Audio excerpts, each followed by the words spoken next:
Love on a Leash is a 2011 film by Fen Tian.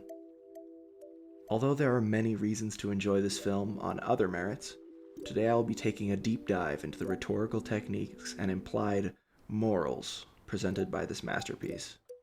Trust me, although on the surface this looks, well, bad, the underlying messages illustrated in the filmmaking and storytelling is much, much worse.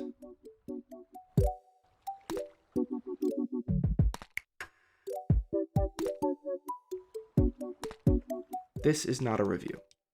The full movie is on YouTube, and I absolutely recommend it if you want to have a good time. At first glance, the overarching plot of this movie is a rather simple Princess and the Frog kind of story. Our protagonist, Lisa, comes upon a man cursed to be a dog, and when she exhausts her options for potential partners and gives up on life, decides to stay with him forever. This breaks the curse and turns him into a human. Then they live happily ever after. Except Fen Tian expresses some social commentary from the very first scene of the movie. They're hot. I'm gonna go talk to them. No, not while I'm here. Oh, come on, Lisa. You know guys are no good, but they're good for a little fun. Crazy. Lisa, what are you waiting for? Virginity is so yesterday. Bingo! If I can't find a real man, I would rather die a virgin. Oh, she is the one. Oh, honey, look around you. There are no real men. Nothing but freaks, geeks, and players.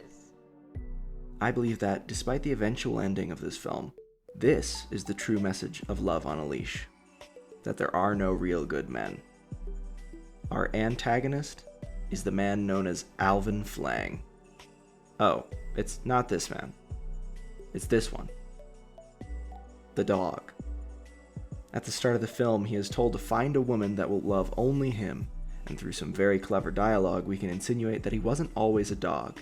Look, I really am a dog. Oh, I'm a dog now. Throughout the film, we can hear his inner monologue, and although she eventually settles on the name Prince, until he transforms into a human, he refers to himself by his old name. Poor dog. We gotta give you a name. I already have a name. How about we call you Rover? I already have a name. My name is Alvin Flang. Well, okay, maybe something a little more class. Like Alvin Flang. Alvin Flang was a rich, I do own a home in Switzerland. narcissistic, I was better looking than you. objectifying Ooh, here's a lot of girls. asshole. What are you looking at? Not much. Hey, that one's green. I can't afford it. Unless you're buying. I'd rather kill myself. Hey, this one's also tacky. How about being my roommate? Huh? Okay, you pay the rent and I'll sniff my butt. For some reason, the lady of this lake, Come back. Find a girl. rather than gifting him a sword to become king, That is why I'm your king. Listen, strange women lying in ponds distributing swords is no basis for a system of government. gave him the means to become Prince, a very adorable golden retriever. Alvin constantly disparages Lisa. From his monologue, we can tell he doesn't appreciate her looks, All right, grab on, you pizza face cinder block. her style, Why is everything in here green? or her feelings. Now I'm the king of the castle. King of the castle! King of the castle that's also a dog and lives in a house that is green. What is that about? Yet soon after this, her love transforms him back into a human. From now on, no more men. Go! I'm gonna stay with you. Only you. We'll live together forever. Shebang! A very hunky human. We can no longer hear his inner monologue, but he seems different. He no longer insults Lisa. He even claims to love her. I say claims because Tian makes it very clear that this is all an act with her direction and writing. Lisa attempts to take her own life one night before he is human. And after she is admitted to the hospital, this is his only comment. She better get well, or I'm gonna have to start all over again. I can't believe I have to live on the street. Living on the street is hard, and also it hurts my feet. 'Cause I'm a dog, and it hurts my feet when it's hot outside, 'cause I'm a dog. That night, when she gets back home, she tells him that she is done with other guys and only wants to be with him. The dog. He transforms into the hunk, and they have sex. This was a boundary Lisa had set for herself earlier in the film, and Alvin was watching.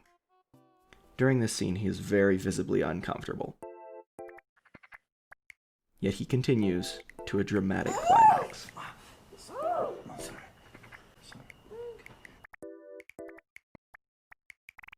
This scene is very telling. Alvin's motivations are not pure. He heard Lisa say she wants to lose her virginity to the one, and by coercing her into sex, he fulfills that role in her mind.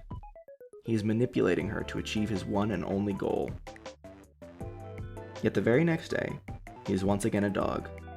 The lady of the pond knew You're just using her now. his curse will only allow him to be a man when the sun isn't out. After this, the tone shifts. Although he is still Prince with Lisa, aspects of Alvin seem to take hold. Perhaps he realized he had made a drastic mistake in choosing Lisa.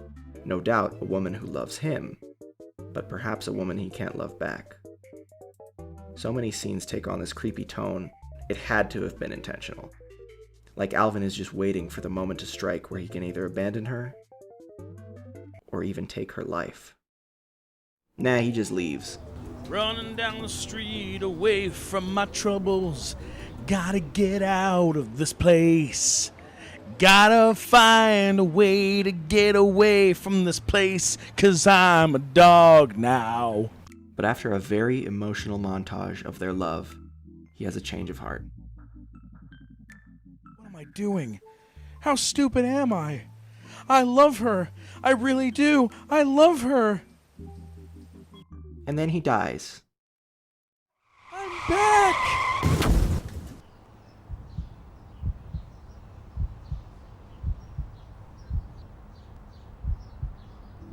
This is a very poignant message. Lisa, throughout the first third of this movie, encounters several men, each very interested in her. But what her best friend said rings true. Oh, honey, look around you. There are no real men. Nothing but freaks, geeks, and players. Alvin Flang had to die because he represents a man's selfish desire to procreate with anything that moves. Alvin Flang died so Prince could live. A new Prince, one that truly loves Lisa and no longer becomes a dog during the day. I have a dog training business, and naturally, it's very successful. The true message of Love on a Leash isn't that appearances can be deceiving, or that trust is born amidst times of hardship. It's that men are no good. Just like any piece of art, meaning can be found even where it perhaps was not intended. In my quest to understand this magnum opus, I found myself questioning whether any of this is rational.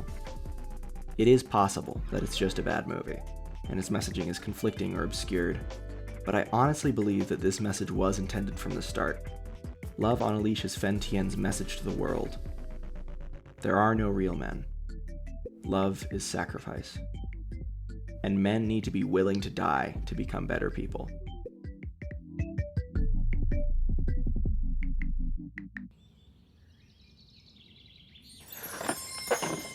Dad, Prince just became a dog! Big deal. I'm Alvin Schwang.